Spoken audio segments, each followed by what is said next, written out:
Shalom et salutations à vous, mes bien-aimés frères et sœurs en Jésus-Christ. Alors aujourd'hui, nous continuons dans cette étude que j'ai nommée Celui qui m'a vu a vu le Père.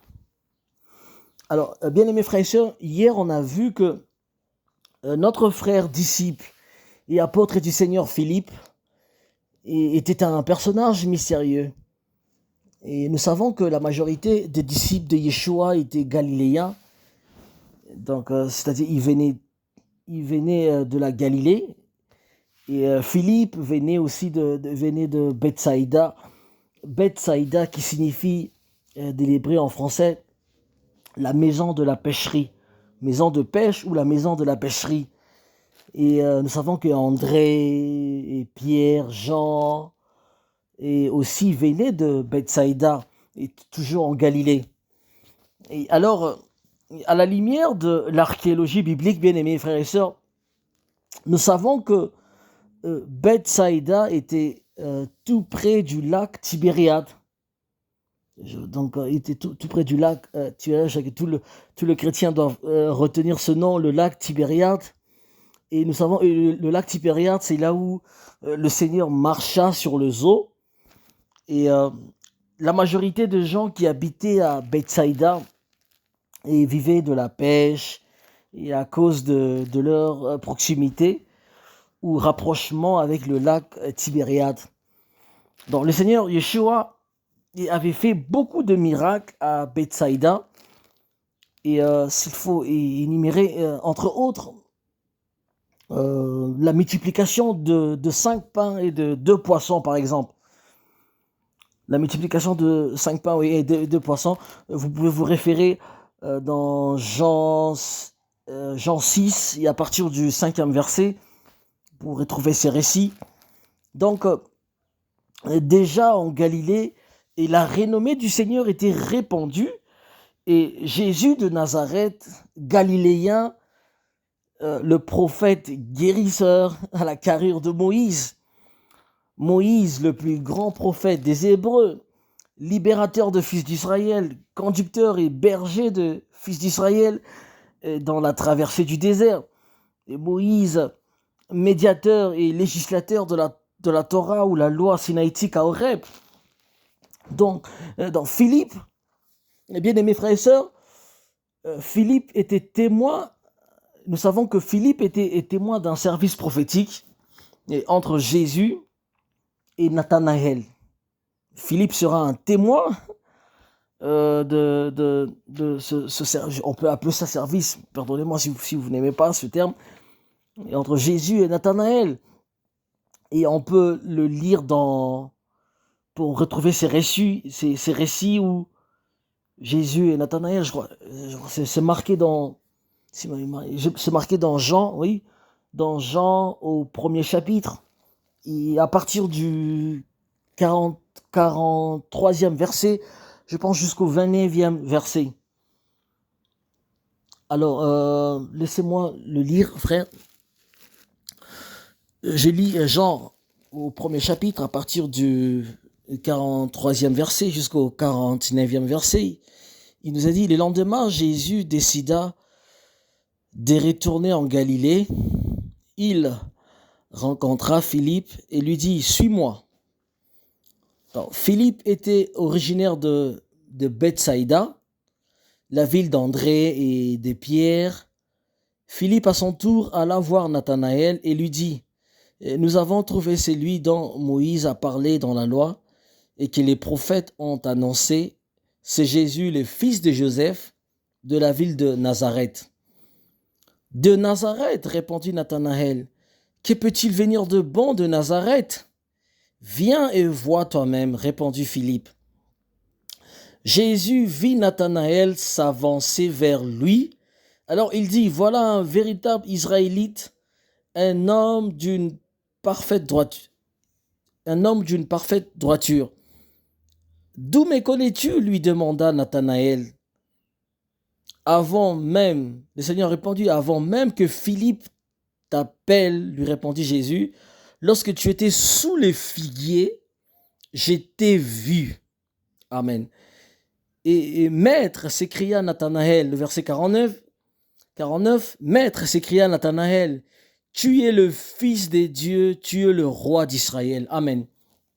Ici, nous venons d'assister, on peut appeler ça un service prophétique où il y a Nathanaël et Philippe qui est allé voir Nathanaël pour lui dire, viens, on a trouvé, c'est lui dont Moïse avait parlé, justement, comme on avait expliqué hier au Deutéronome 18, le prophète que Elohim devait susciter, le prophète qu'Elohim devait envoyer, c'est-à-dire le prophète à la carrure de Moïse.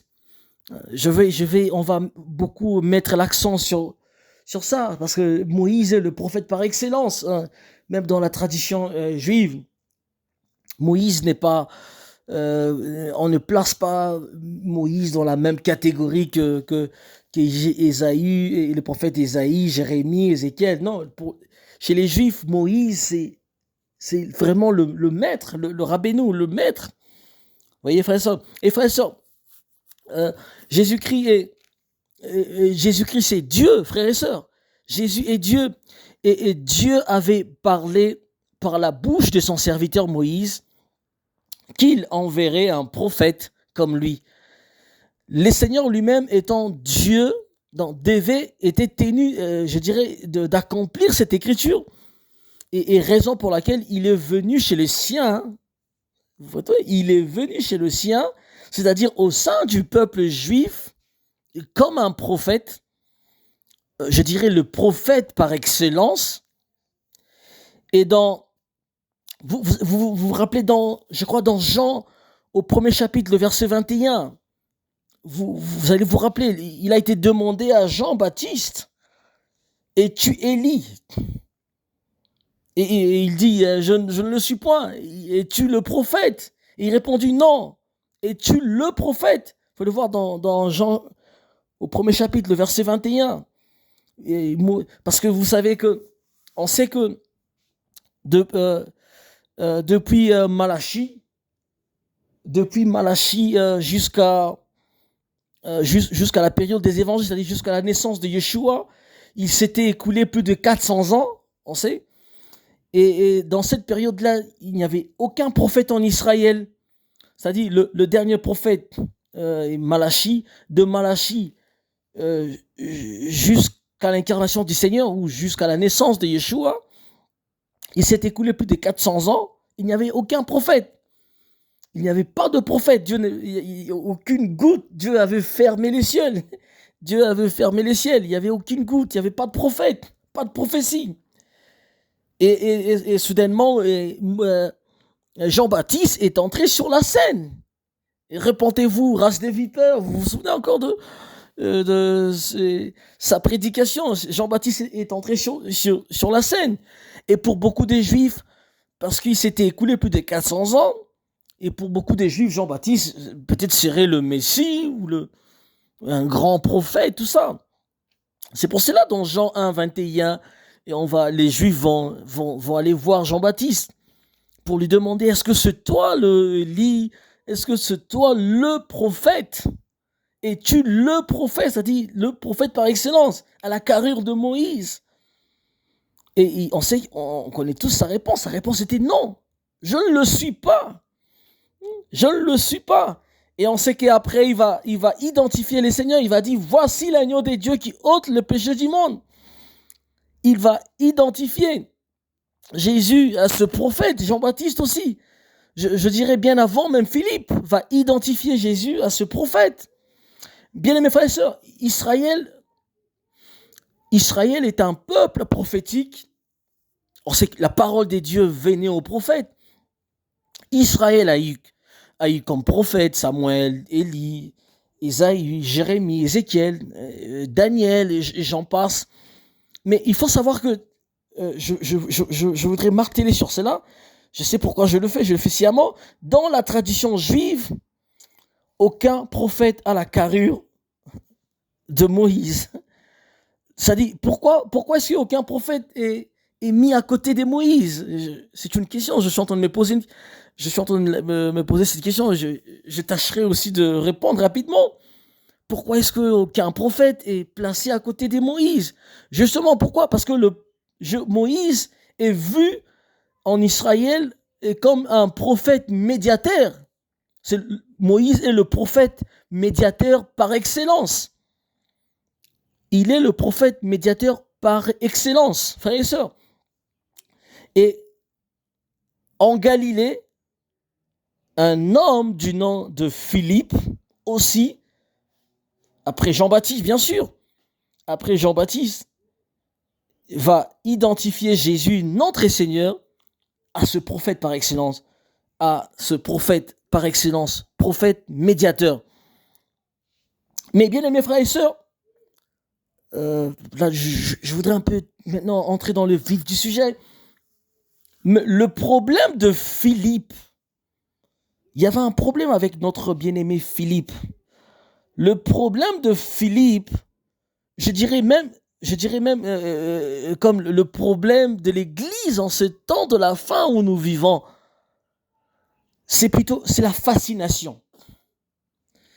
C'est la fascination, frères et sœurs. La séduction. La fascination, la séduction devant le don de Dieu. Philippe était fasciné. Il était comme fasciné, happé. Je dirais, Philippe était séduit par l'image ou le personnage de ce prophète par excellence, l'homme de Galilée. Et en se fixant trop sur le don, l'homme, le prophète, en se fixant trop sur le don, l'homme, le prophète, il passa à côté de ce à quoi les seigneurs étaient en réalité. Parce que nous le savons, frères et sœurs, à la lumière de l'évangile, nous savons que notre Seigneur Yeshua, il était plus qu'un prophète. Il était plus grand que ce petit village de Nazareth. Nous savons que le Seigneur est le créateur de Joseph et Marie. Dieu pouvait aussi se passer de Marie et de Joseph. Alors, la honte à nos bien-aimés frères catholiques qui élèvent Marie. L'ange a dit, Marie, pleine de grâce, je vous salue Marie, pleine de grâce. Oui, Marie, elle était pleine de grâce. Voyez-vous, frères et sœurs, et quand on touche à la grâce, on ne peut pas associer la grâce au mérite. Hein? J'ai toujours dit à mes bien-aimés frères catholiques, moi je ne pense pas qu'en Israël, Marie était la seule à être vierge. Pardonnez-moi, frère, supportez-moi un peu, mes bien-aimés frères et sœurs. Je ne pense pas que Myriam, la mère de Yeshua, était la seule à être vierge en Israël. Mais elle était pleine de grâce, on comprend. Elle était pleine de grâce. Elle a trouvé grâce aux yeux, elle a trouvé grâce auprès des dieux. Ça veut dire que Dieu pouvait aussi se passer d'elle. Ce n'est pas trop le personnage de Myriam qui était, elle était la plus, c'est parce qu'elle était vierge, elle était la seule en Israël. Non, la Bible ne dit pas ça. Elle était pleine de grâce, frères et sœurs. Dieu pouvait aussi aller dans une autre famille juive. Oui, Dieu pouvait aussi aller dans une autre famille juive, trouver peut-être une femme Anne, ou une autre femme, je ne sais pas moi, Sarah ou quoi. Mais Myriam, Marie, la mère de Jésus, elle était pleine de grâce. Ce n'est pas trop le personnage. C'est le problème de l'Église aujourd'hui, frère. On est trop fasciné par l'image. On est séduit. Et plus on est séduit par le don, par l'image, et on passe à côté, on regarde pas la source. Je vais enchaîner, frère. Je voudrais enchaîner. Et, bien aimé frère et sœur, Philippe n'a pas pu connaître le Père qui était en Jésus. Parce que lui, c'est le prophète qui l'intéressait. Je répète encore. Notre bien-aimé apôtre et disciple de Yeshua, notre bien-aimé frère Philippe, n'a pas pu voir, n'a pas pu connaître le Père qui était en Yeshua, parce que lui, c'est le prophète qui l'intéressait. Voyez-vous, frère, le prophète, le prophète, le faiseur de miracles. Vous savez, bien aimés frères et sœurs, on a tellement élevé les hommes et on continue à élever les hommes à cause du don que le Seigneur a mis en eux. Au lieu de regarder à la source, au lieu de se connecter à la source, parce que, bien aimés frères et sœurs, nous allons voir que, et je crois dans la communication suivante, nous verrons que Abba, Père, quand on dit Abba en hébreu, c'est la source. Abba, c'est la source. Le Père, c'est la source. La source à l'infini. On passe à côté. Voyez comment est-ce qu'on est tombé. L'Église est tombée aujourd'hui à cause de cela, bien aimés frères et sœurs. Dieu peut susciter en Amérique ou en Afrique ou en Europe, j'en passe, en Asie. Dieu peut susciter ici en Afrique du Sud. Dieu peut envoyer. Dieu a toujours envoyé des hommes de Dieu. Il a toujours envoyé des hommes de Dieu. Il ne cessera pas jusqu'à ce que Yeshua rentrera pour prendre son épouse. Dieu peut envoyer un homme de Dieu avec un ministère prophétique, authentique, avec un don de guérison. Mais qu'est-ce qui se passe après, frère? Vous savez ce qui se passe après? Vous le savez si bien, frère. Et après, qu'est-ce qui se passe? Il y aura un petit groupe, il y aura quelques personnes qui vont s'accrocher à ce personnage, qui vont s'accrocher à cette image, à ce mortel. Ils vont s'accrocher à cet homme pour l'élever. Et c'est ce que je dis, le problème aujourd'hui. La fascination, frères et sœurs. C'est ça la séduction qui fait tomber nos églises. C'est ça la séduction qui fait tomber les églises. Et plus, au lieu qu'on puisse louer la source, au lieu qu'on puisse voir le grand Dieu, parce que j'ai toujours dit, chaque serviteur de Dieu rempli du Saint-Esprit n'est qu'un instrument vil.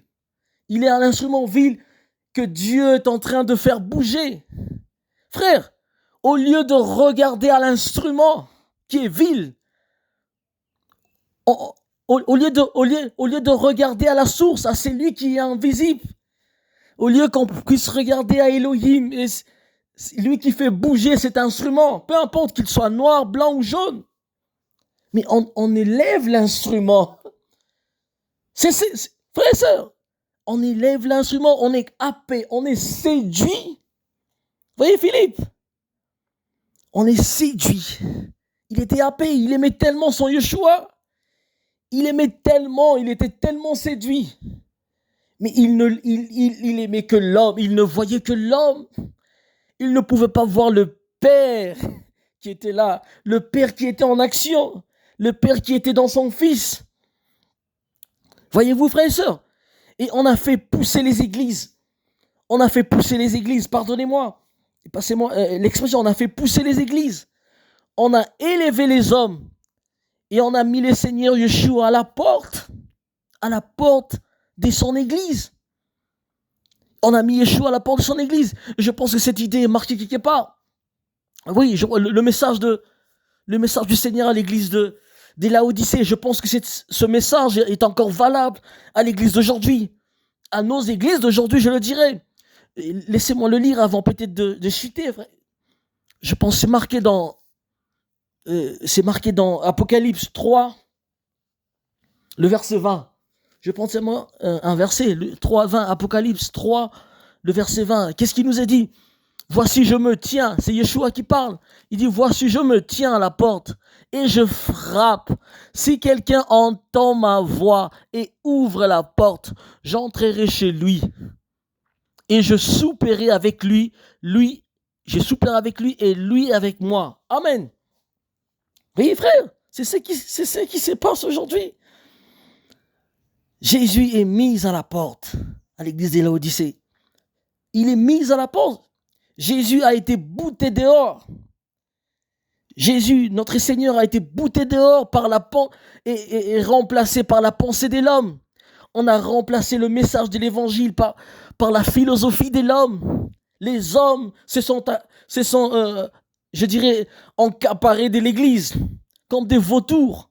Ils ont mis Yeshua à la porte. On a remplacé le message de l'évangile par la philosophie. Et Philippe ne pouvait pas voir le Père en Jésus. Philippe ne pouvait pas voir le Père en Jésus. Vous savez pourquoi? Parce que lui, Philippe était séduit. Il était séduit par le personnage du prophète. Le prophète qui devait venir à la carrière de Moïse. Le faiseur de miracles. Le faiseur de miracles. Frère, nous aimons bien la vie chrétienne est une vie de miracles. Mais il n'est pas marqué quelque part qu'un enfant de Dieu devait suivre les miracles.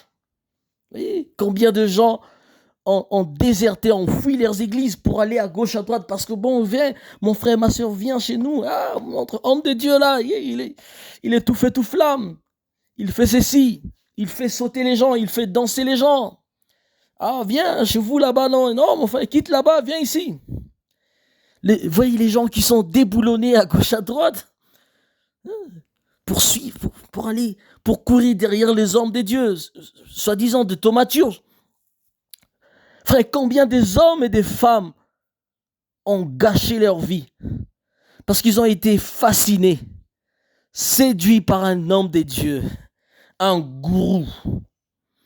Frère, on vient à l'église au lieu de s'attacher à Christ, au lieu de chercher la face de Dieu, au lieu de se soumettre à l'autorité de la parole, et on se laisse séduire, on s'est laissé séduire, fasciné par un faux prophète, je dirais par un faux prophétisme. Regardez les prophétismes de nos jours, frères et sœurs.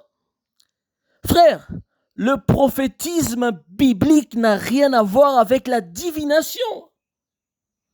Aujourd'hui, nous assistons plus à des séances divinatoires.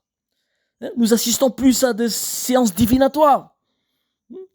Nous avons plus de devins dans nos églises que de prophètes établis par le Saint-Esprit. Des prophètes qui pullulent à gauche à droite, frères et sœurs. Les hommes et les femmes qui courent derrière le prophète. Ils ne veulent plus s'attacher au Seigneur. Ils ne veulent plus s'attacher à bas. Le Seigneur comme la source. Ils sont devenus de marionnettes de prophètes. Et il faut aller à gauche. Il y a un prophète à Kinshasa. Il y a un prophète là-bas au Batete là. Ou au Kasaï, je sais, ma foi. Il y a un prophète ici à Malawi. Il fait même apparaître les anges. Ah, les gens courent comme ça.